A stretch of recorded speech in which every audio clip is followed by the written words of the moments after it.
An Ebola scare right here in Kansas City. Only on 41 Action News, Garrett Hake spoke to the man who had local doctors concerned the deadly outbreak made it to the metro.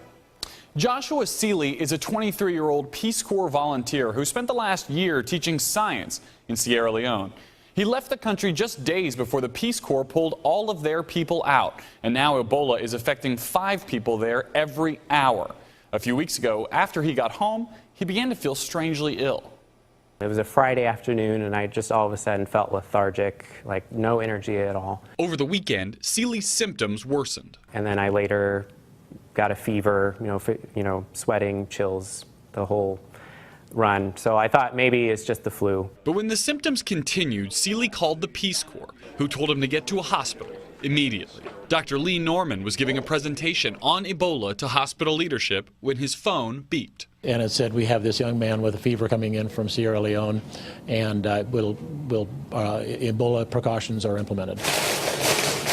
Nurse manager Amanda Gartner demonstrated some of those precautions for caregivers.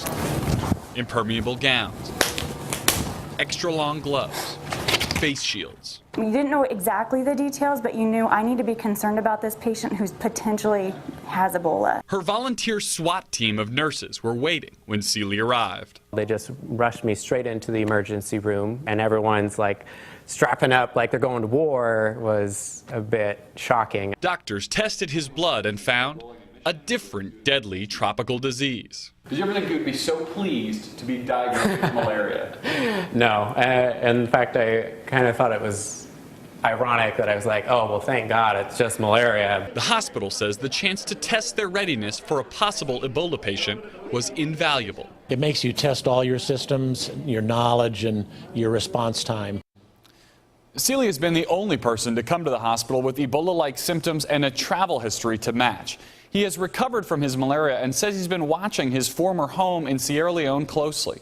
His school there is closed indefinitely until the outbreak passes. Reporting live, Garrett Hake, 41 Action News.